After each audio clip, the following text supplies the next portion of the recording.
y compartirles un poquito acerca de su experiencia y compartirles quién es Albert. Albert es doctor en informática, él tiene un PhD en licenciado en documentación, es doctor en informática, disculpen, es licenciado en documentación, licenciado en investigación y técnicas de mercado, también es licenciado en publicidad y relaciones públicas. Freddy tiene un diplomado en investigación operativa y sistemas, también cuenta con un máster en gestión de la información, máster en dirección de sistemas y tecnologías de la información. Tiene las certificaciones CISA, CISM, CGuide, CRISC, ISO 27000, ITIL, Managing Professional, CHCIO, Lean IT, Scrum, Kanban, Design Thinking, ISO 27000 Auditor, profesor acreditado APMG en CISA, CISM, CGuide and CRISC. También es profesor acreditado Axelos, INITIL, DPI, HBI, DSB, CDS, MP. Jefe de Servicio de Informática Hospital Francés de Borja, Gandia, España, profesor asociado de Universidad Politécnica de Valencia y conferencista internacional. Alberto, impresionante currículo, muchísimas gracias por estar aquí. Y pues bueno, damos pauta al inicio de esta plática, no sin antes comentarte, igual 5 minutos antes de que termine la plática, te hago una señal visual para estar en tiempo. Espero no te moleste, simplemente va a haber una parte visual en la que te voy a estar diciendo el tiempo que nos falta. Y también a todos los demás asistentes, invitarlos a que, bueno, las preguntas que estén habilitadas en el chat, vamos a dar aviso cuando el cuadro de chat esté habilitado para que depositen todas sus dudas y preguntas. Pues bueno, bienvenido Albert de nueva cuenta y pues el tiempo es tuyo. Adelante. Muchas gracias, Hugo. Muchísimas gracias por la presentación. Decir que para mí es un placer, es un enorme gusto estar aquí hoy y participar en el segundo Congreso de Ciberseguridad de ISACA Iberoamérica. Os agradezco el esfuerzo que estamos haciendo todos, que estáis haciendo todos en la organización. Me parece fantástico todo estos resultados que conseguimos y la cantidad de compañeros que estamos conectados.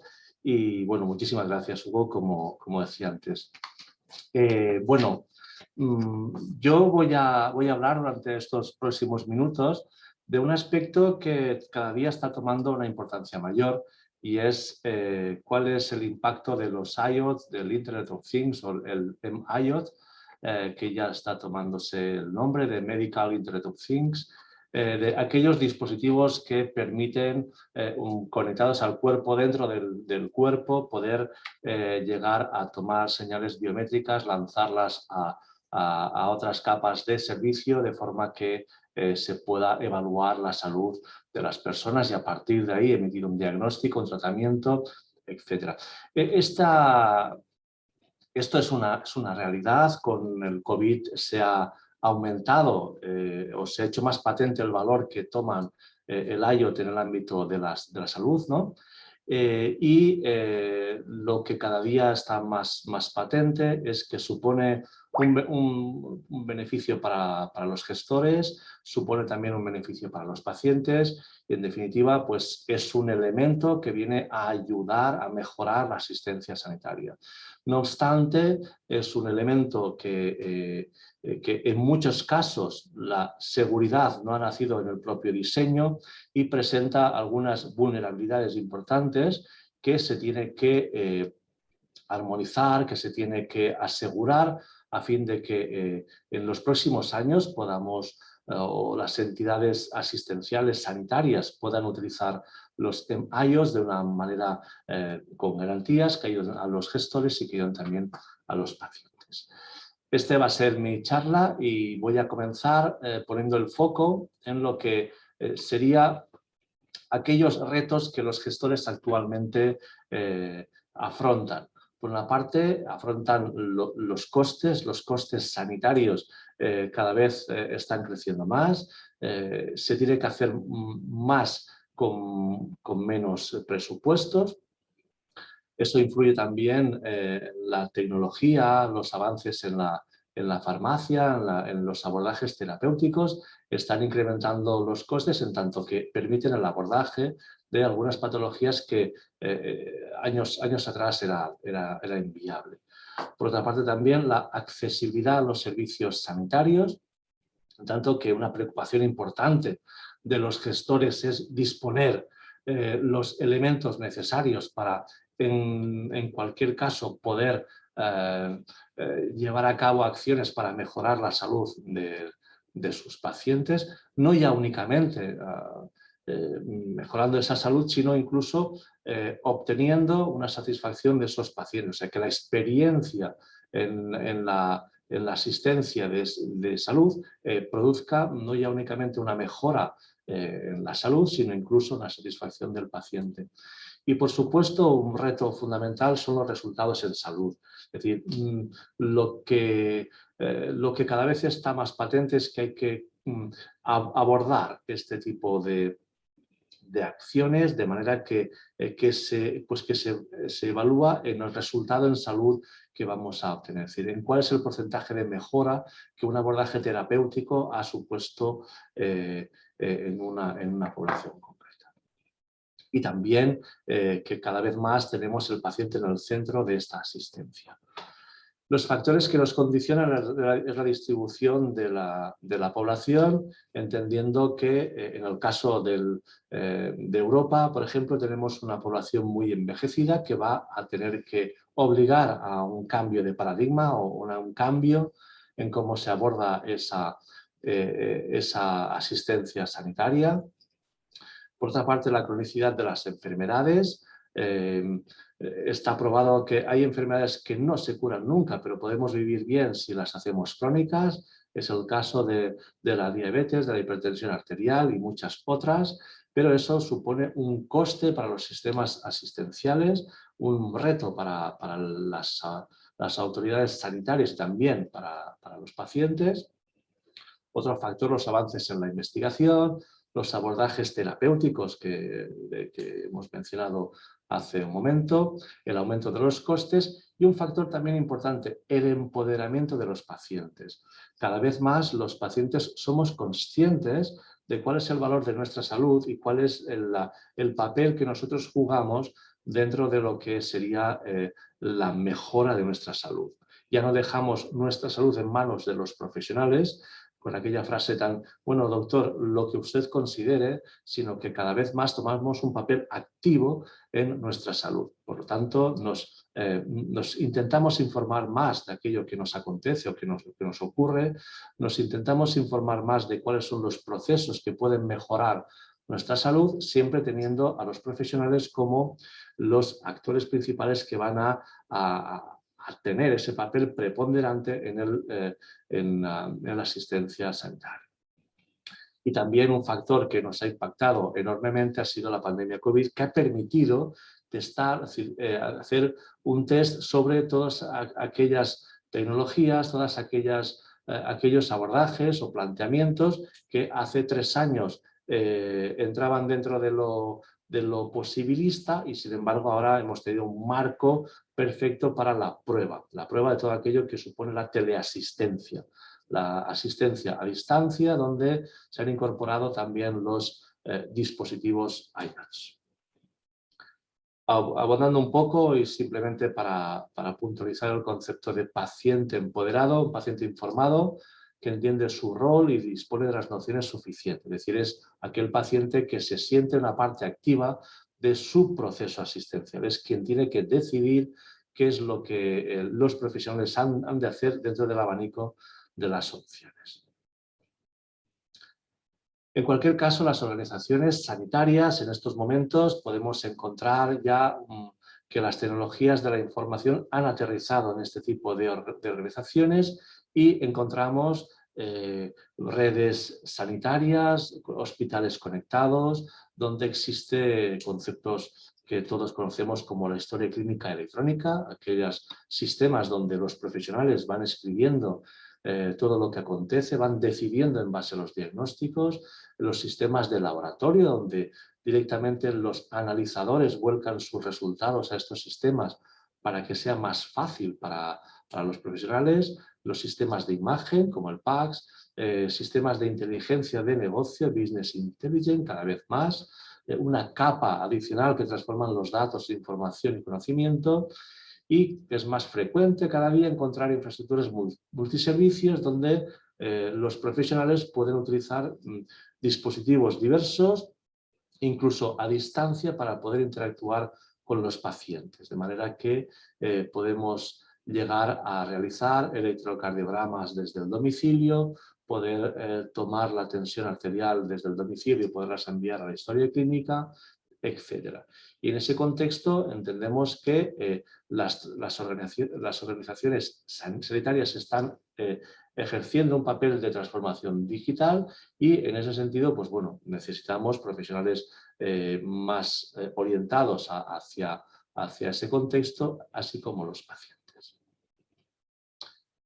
Un poco por puntualizar, la historia clínica electrónica se basa en estos pilares, en la identificación única de los pacientes, la interoperabilidad, el uso de estándares son muy propios y facilitan mucho el trabajo entre distintos sistemas en el contexto de la salud, ¿no? De forma que permiten el intercambio de datos entre unas organizaciones y otras, entre unos sistemas y otros, la usabilidad de las aplicaciones para que los profesionales puedan hacer más y mejor con más eficiencia, la presentación de la información clínica, por supuesto, un pilar fundamental, la seguridad, privacidad y confidencialidad y los ajustes a la realización. Todo ello lo que nos propicia es un contexto de sanidad conectada.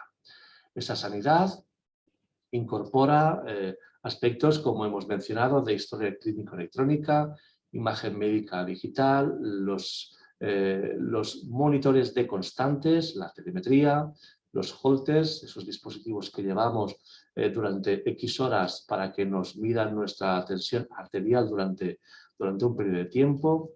Y cada vez es más patente y es más posible y es más fiable la telemedicina, la teleasistencia. Y en este contexto es donde ubicamos los IoTs, los M-IoTs. Cada vez más estamos utilizando dispositivos, aunque en el ámbito médico ya hace un tiempo que se están utilizando. De hecho, los marcapasos es un tipo de IoTs que ya se están utilizando desde hace varios años. Bien, ¿qué es un M-IoT? Pues un M-IoT son dispositivos que se pueden llevar puestos, que se ingieren temporalmente o se introducen en el cuerpo humano con la finalidad de monitorizar el estado de salud de las personas, pueden ser también para administrar medicación y en cualquier caso mejorar la salud y bienestar general. Esta definición, el contexto donde se puede aplicar es un contexto de prevención y bienestar, que son, por ejemplo, las pulseras Fitbit o los relojes inteligentes que usamos, que nos miden la frecuencia cardíaca, nos miden cuántos pasos hemos realizado, la tensión arterial en un periodo, etc. Pero también esos IoTs se utilizan para pacientes crónicos, pacientes agudos y postagudos. Para pacientes crónicos, por ejemplo, las bombas de insulina, de forma que se programan y son capaces de poder administrar de una forma continuada la insulina a los pacientes con déficit de insulina. O, por ejemplo, también todo lo que podría suponer los marcapasos, de forma que esos pacientes con ese dispositivo pues tienen una ayuda en la fibrilación auricular para que le ayude al corazón a tener su ritmo cardíaco adecuado. En este contexto podemos decir que los M-IoTs han aterrizado ya en el ámbito médico, en el ámbito de la salud.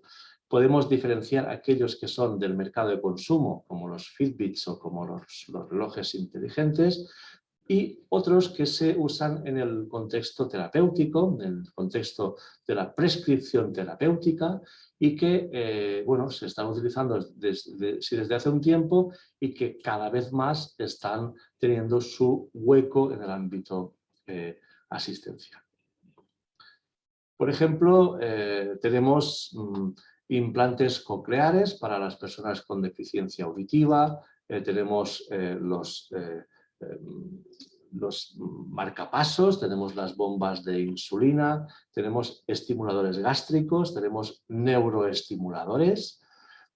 Todo este tipo de dispositivos, pues algunos pueden ir dentro del cuerpo, otros pueden ir fuera, pero en definitiva lo que van a hacer es ir tomando medidas bueno, pues de cuál es nuestra frecuencia cardíaca, cuáles van a tener acciones directas sobre nuestro cuerpo. En este sentido también tendremos, pues como tenemos el dibujo de arriba, bueno, pues podemos ingerir una serie de cámaras que van a ir rastreando por todo nuestro tracto intestinal, ¿no? Y nos van a ir filmando de forma que van a ser el sustituto de una colonoscopia, una gastroscopia en breve tiempo, ¿no? De hecho, esas cámaras actualmente se utilizan para llegar a zonas donde no llegan, pues, los gastroscopios o los colonoscopios. Es decir, como decíamos antes, estos dispositivos, un abanico enorme de consumo, externos, internos o de uso hospitalario. En definitiva, quiero hacer énfasis en que todos los dispositivos no son iguales. Tanto en la FDA como en la Unión Europea queda muy claro las exigencias que deben tener los productos sanitarios. Es decir, todo aquel que emita un diagnóstico o aquel que, bueno, que tenga una toma de datos con un uso asistencial, ¿no? En definitiva, cualquier instrumento, dispositivo que, bueno, pues que pueda usarse solo o en combinación con programas informáticos y que en definitiva pues, esté orientado hacia el diagnóstico o la terapia. No vale cualquier dispositivo, sino que tiene que pasar por lo que sería una auditoría o el marcado C en el caso de Europa o el sello de la FDA en los Estados Unidos. Dicho esto, los MIOTs podrían tener este esquema que vemos aquí. Si lo consideramos a modo de unas capas, tendríamos la capa de lo que es el sensor. El sensor es el que toma directamente esa medida. Luego esos datos, el dispositivo, el IO, tiene que transmitirlo a un dispositivo que va a hacer las veces de central de monitorización, que puede ser pues, un smartphone, podría ser un dispositivo ad hoc para ello, un dispositivo especializado, o podría ser incluso pues, algún equipo informático, de manera que los protocolos a nivel físico que se van a utilizar para que el sensor pueda volcar los datos a la central pueden ser diversos. Pueden ser desde RFID, Bluetooth, Wi-Fi, USB, Zigbee o cualquier otro, ¿no?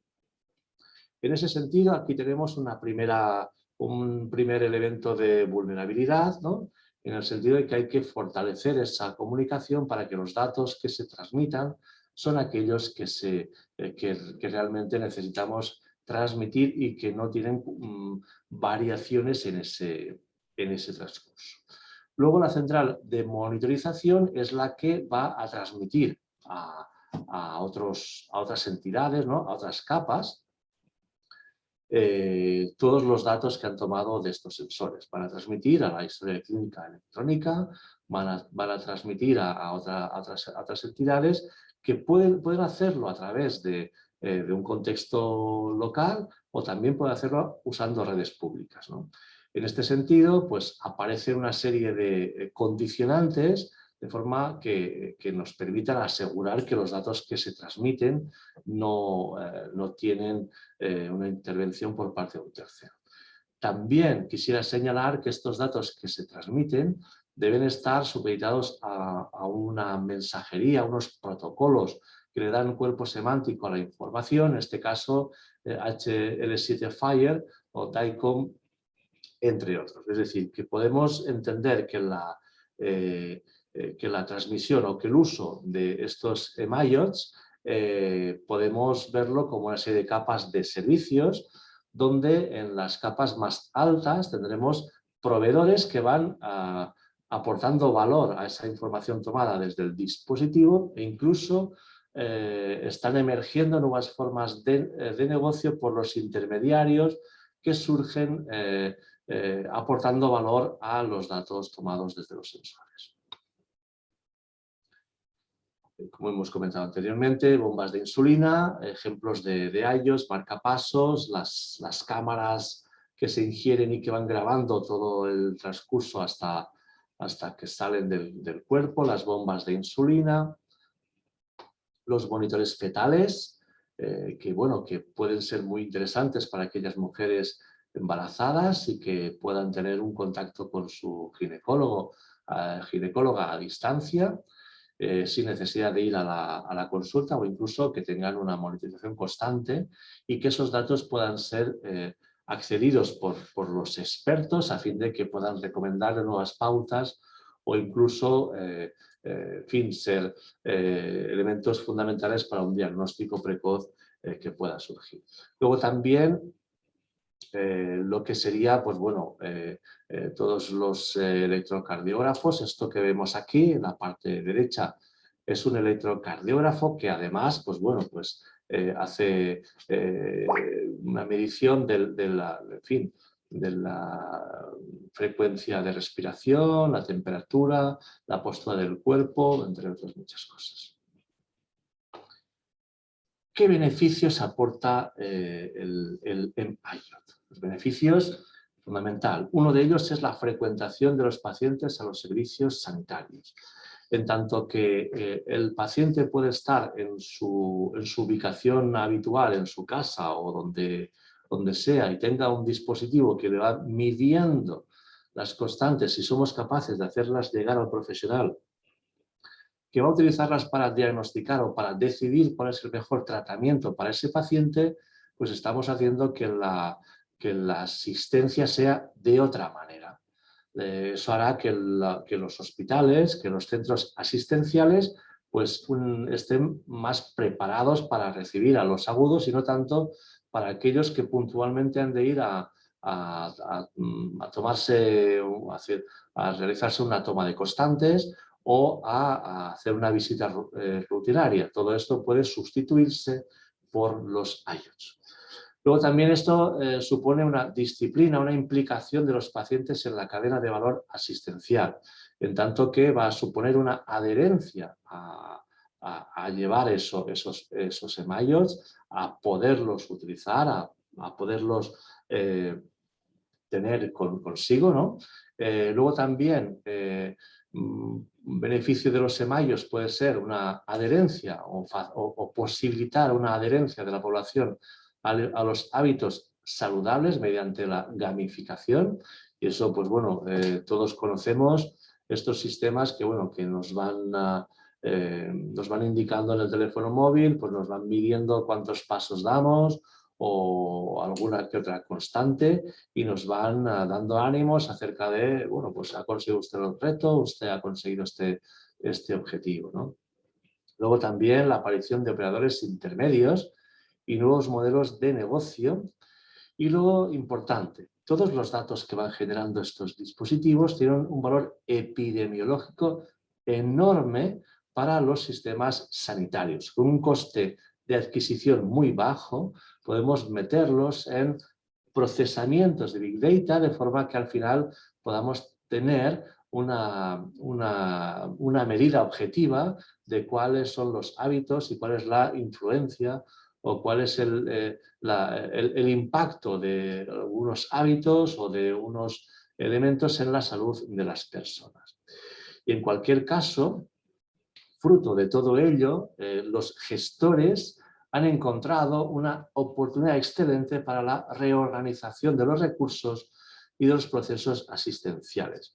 Si vamos a tener menos frecuentación de los pacientes, si vamos a tener que empoderar más a los pacientes, si podemos utilizar la gamificación para que consideren su salud de otra manera, pues podemos transformar el papel de los profesionales asistenciales en el proceso de la asistencia sanitaria.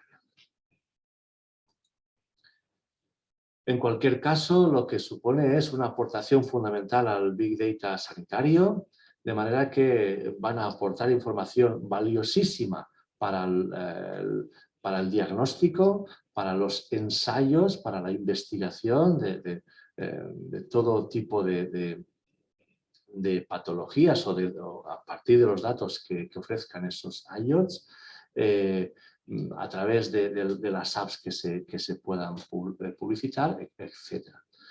Todo ello, esa aportación de los datos, además, podríamos tener, y de hecho ya la tenemos, ¿no? Hay operadores que así lo están provisionando, que es una capa adicional de inteligencia artificial. Es decir, a partir de una capa inteligente que permita tratar todos esos datos y que vaya, a partir de las pautas, a partir de la información que se vaya generando, que vayan dando diagnósticos, una ayuda al diagnóstico a los profesionales, incluso también a los propios pacientes. Pero si todos estos eran los beneficios o el estado actual en cómo se encuentran los MIOTs, nos encontramos con que bueno, pues, hay unas amenazas latentes que cada día se van manifestando más y de una forma más virulenta, más potente, que son unas amenazas a la información de los sistemas de salud y también a los MIOTs. Nos encontramos con que los MIOTs, muchos de ellos, la seguridad no ha sido concebida desde el diseño. Se ha puesto más énfasis en lo que sería las funcionalidades que tiene el propio dispositivo que no tanto el aseguramiento de ese dispositivo, ¿no? Y nos encontramos que en todos los elementos de las diferentes capas, pues encontramos que ya existen las evidencias de ataques basados en ingeniería social, ¿no? Es decir, esos dispositivos o los sistemas intermedios están siendo atacados a través de mecanismos de ingeniería social, ¿no? Llegan a manipular los dispositivos médicos. Imaginaos cuál sería el impacto que tendría para un paciente que le han manipulado su bomba de insulina y le está aumentando o disminuyendo la dosis. Podría llegar incluso a tener efectos fatales o la manipulación de un marcapasos, ¿no? O el robo de equipamiento. Ese robo supondría pues, el hecho de poner a las claras información personal, pero también información de salud de ese paciente. O cualquier ataque que tenga que ver con la exigencia de una recompensa, ransomware, ¿no? Incluso que inutilicen el dispositivo, ataques de denegación de servicio, o que puedan darle a ese dispositivo una identidad falsa, ¿no? O incluso lleguen a situaciones de desinformación. Todo esto son amenazas que también aplican sobre el contexto de los MIOTs.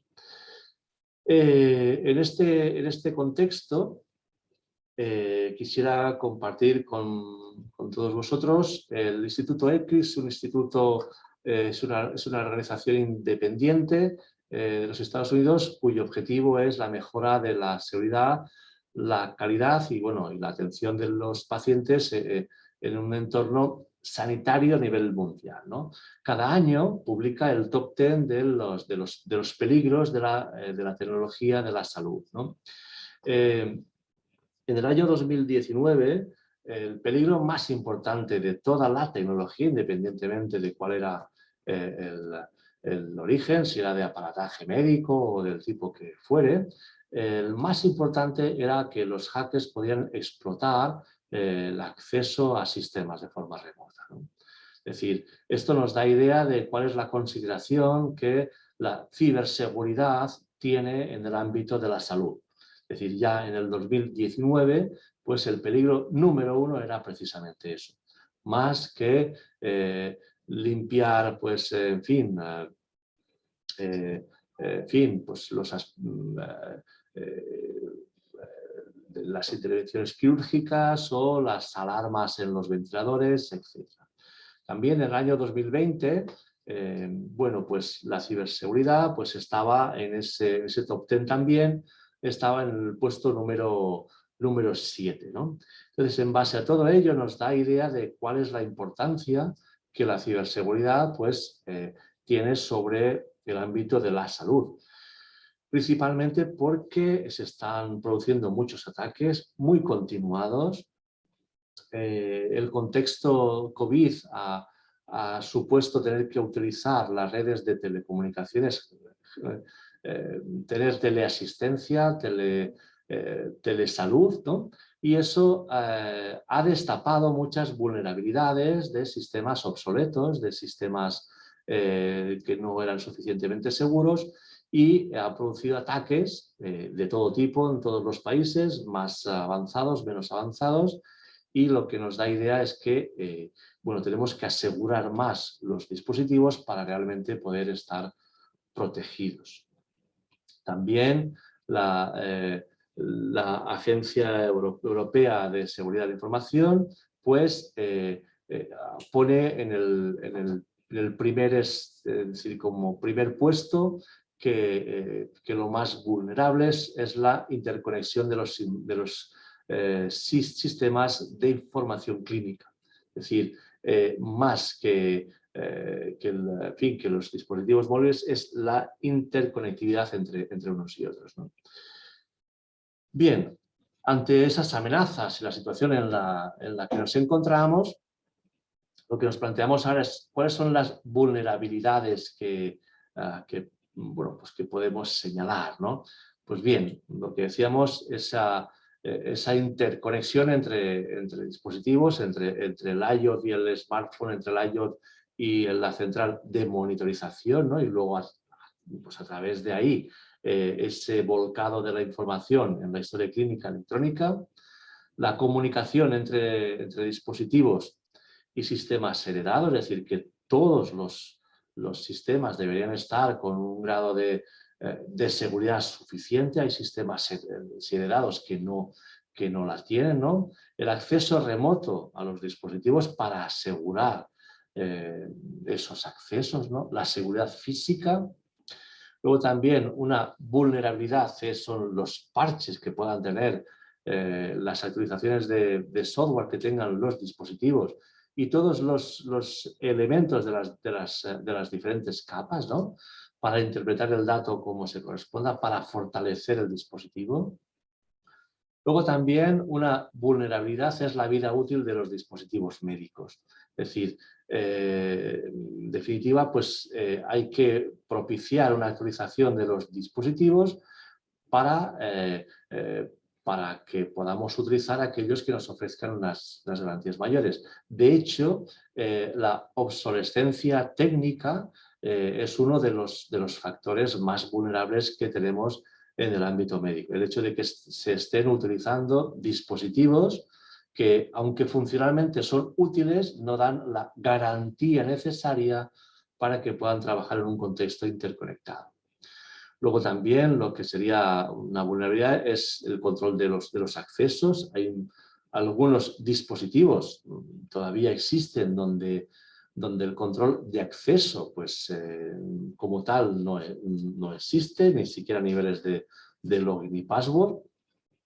Luego también los problemas de usabilidad que pueda llevar a eludir las políticas, o sea, el hecho de que hagamos sistemas o interfaces muy pesadas hacen que bueno, pues que no se cumplan con las políticas que establecemos, ¿no? El hecho de los dispositivos personales que estén con unas normas de seguridad conforme a unas políticas adecuadas, que una adherencia a los estándares internacionales o incluso el comportamiento de los propios usuarios. Todo eso lo que nos plantea es quién tiene que participar en ese aporte de seguridad a todo este contexto, a este ecosistema de componentes y sistemas, ¿no?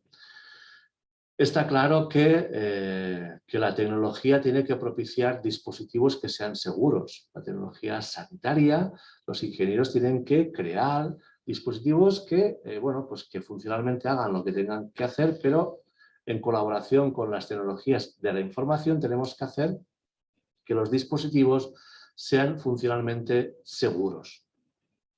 Eso es una tarea que los partners tienen que abordar desde el principio, o sea, la seguridad por el diseño, nunca mejor dicho, y aquí los dispositivos, los iOS, tienen que nacer ya con la seguridad incluida dentro del propio dispositivo, que no sea una capa adicional y que no sea un elemento que tenga que añadirse cuando ya esté el dispositivo diseñado, ¿no?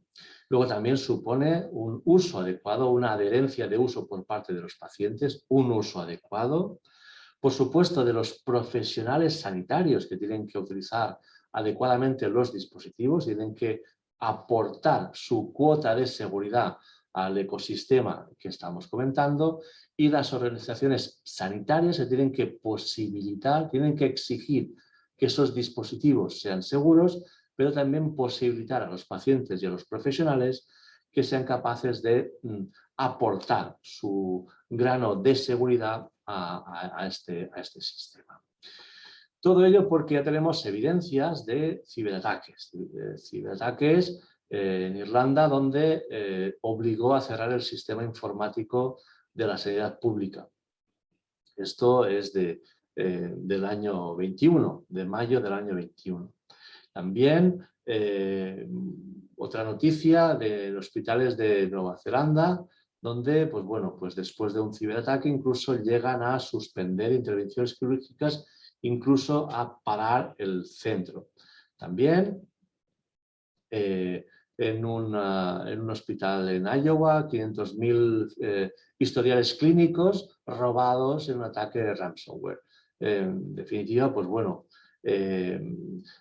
parece ser que el historial clínico es uno de los activos que mejor se pagan en el mercado negro, llegando incluso a los $1.000, incluso más, ¿no? Eso hace que, bueno, que su valor esté mucho más por encima que los datos de las tarjetas de crédito, etc. También, no solamente el ciberataque, sino la recuperación, que es lo que le pasó a este hospital de Toronto, donde tuvo que suspender toda su actividad por las tareas de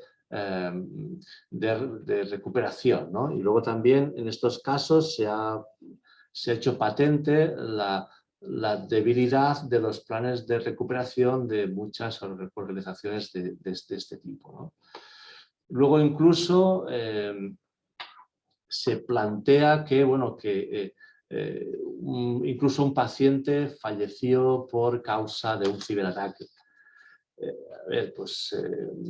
Parece ser que hubo un ataque en un hospital, ese paciente no pudo ser atendido en ese centro y por esa causa tuvo que ser trasladado a otro centro asistencial, y en el trayecto desgraciadamente falleció. Entonces, bueno, pues hay quien considera que eso ha sido pues una defunción por causa de un ciberataque. Luego otra noticia que quería compartir, un poco el coste, no ya en números de incluso que haya pérdidas humanas por causa de los ciberataques, sino incluso los costes de recuperación. Los costes de recuperación y de operaciones, ¿no? De operaciones, de forma que ese centro tiene que parar su actividad, y en este caso este hospital ha tasado unas pérdidas de $1,500,000 al día, en palabras de su presidente, ¿no? Es decir, en definitiva, pues los costes son considerables. En ese sentido, ¿cuáles son las recomendaciones que le podemos hacer a las organizaciones sanitarias?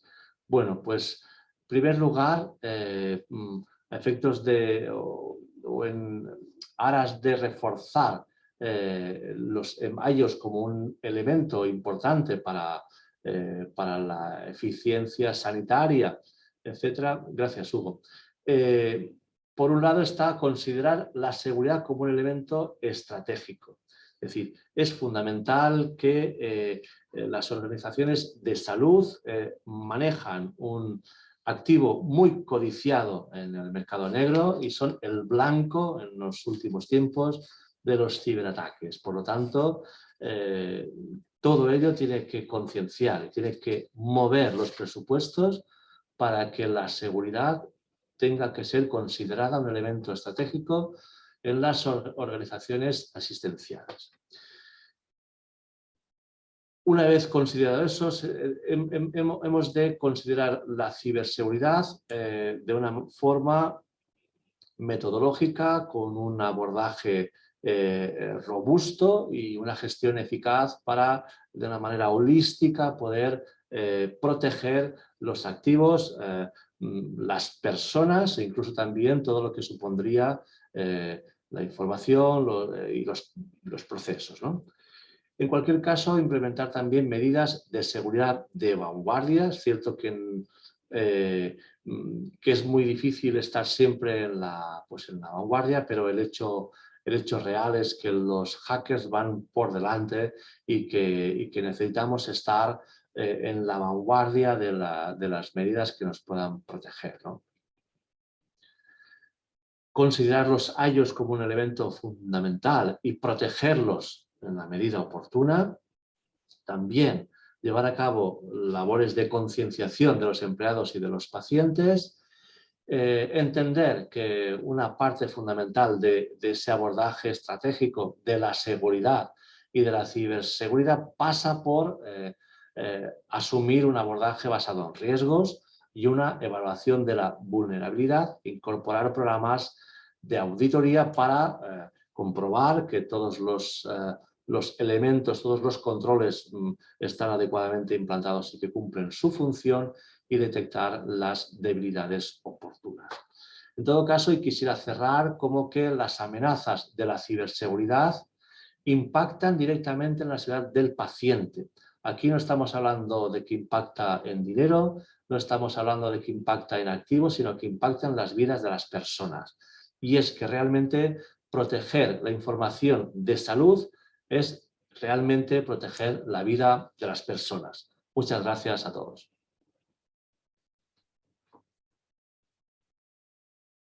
Albert, pues muchísimas gracias. Ay, ahí está.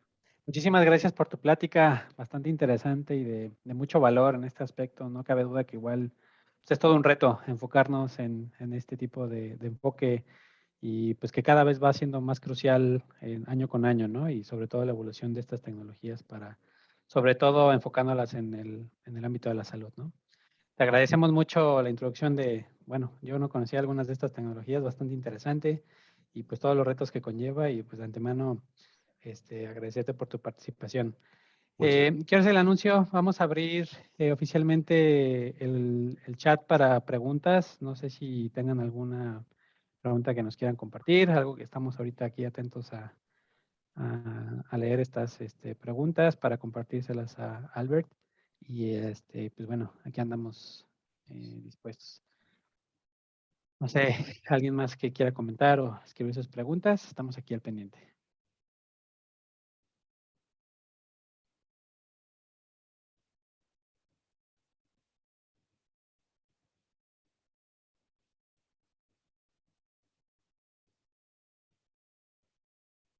Bueno, parece que todavía no.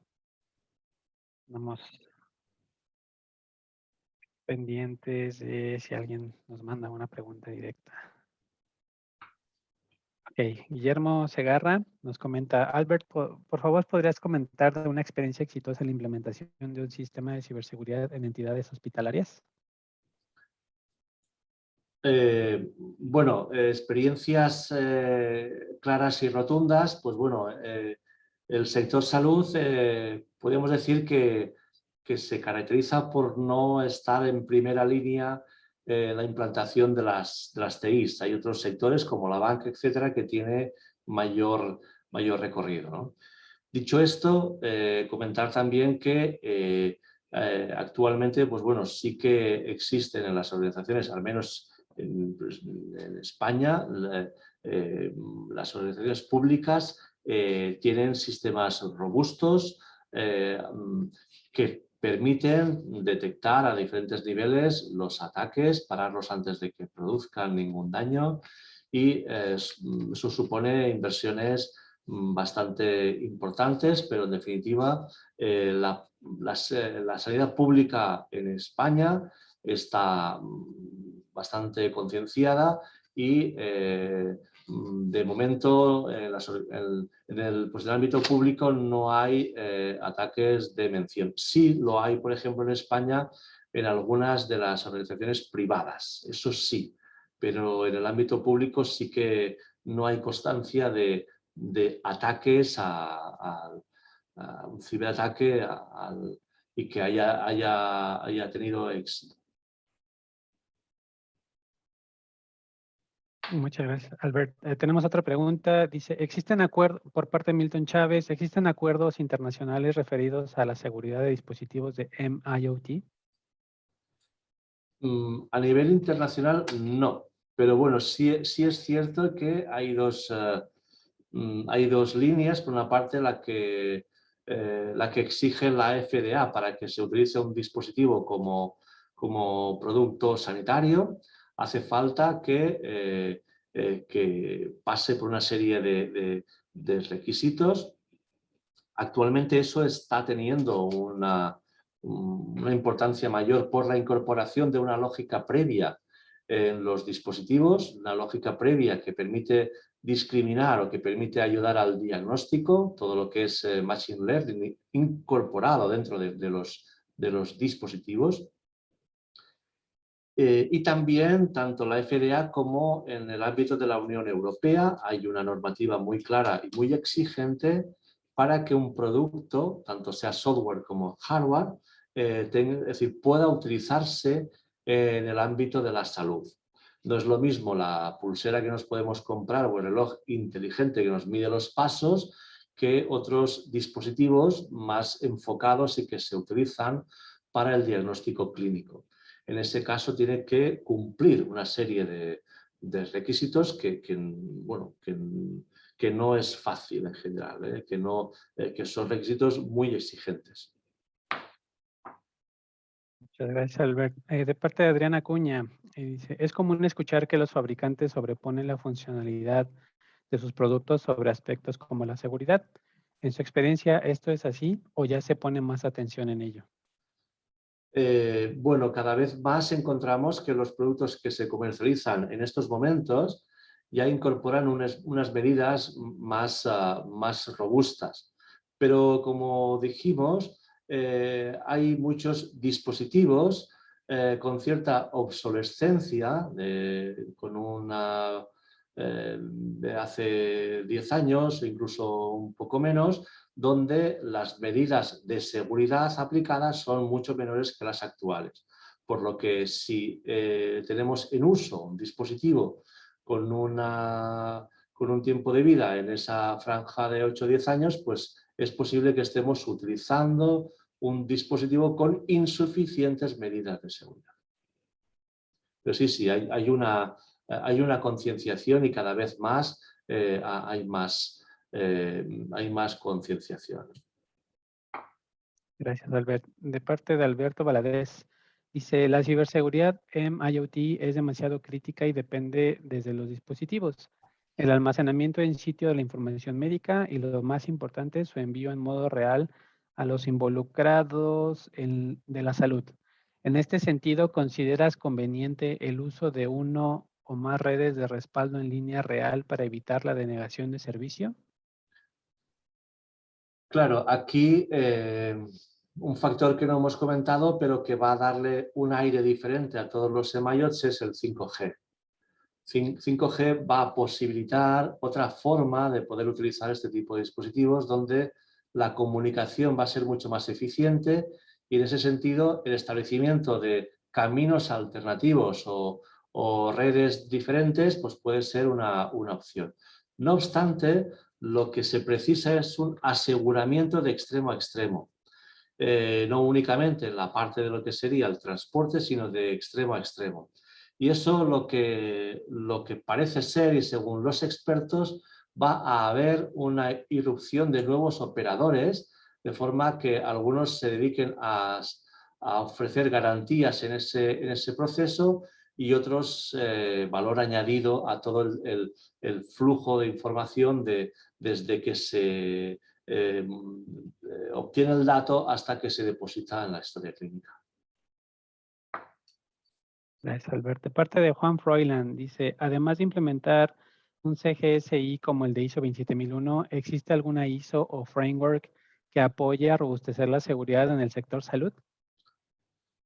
Actualmente no hay un framework que se aplique de forma directa. Lo que sí que hacemos es transponer o aplicar lo que sería la serie 27000 en los ámbitos en que, pues en que se considera. En el ámbito de España, lo que sí que tenemos es el Esquema Nacional de Seguridad, ¿no? Que son las medidas que exige el Estado español a los sistemas que manejen información, en este caso pues de salud, aunque también en otros ámbitos. Perfecto. Nos comenta Miguel Roca. Hola, Albert. Tras una directiva internacional de la ONU en 2022 será obligatorio que todos los vehículos conectados pasen una serie de certificaciones de ciberseguridad. La pregunta es, ¿existe algo similar en el ámbito del equipamiento sanitario, especialmente del tipo de marcapasos, bombas de insulina, etcétera? No hay una exigencia específica, está incluida en lo que hemos comentado antes del marcado CE, que sería pues la evaluación que la Agencia Europea, en este caso en el ámbito del Estado español, es la Agencia Española del Medicamento y Producto Sanitario, que es quien evalúa el producto y le da el marcado CE, lo que significa que ya se puede usar en el ámbito de salud.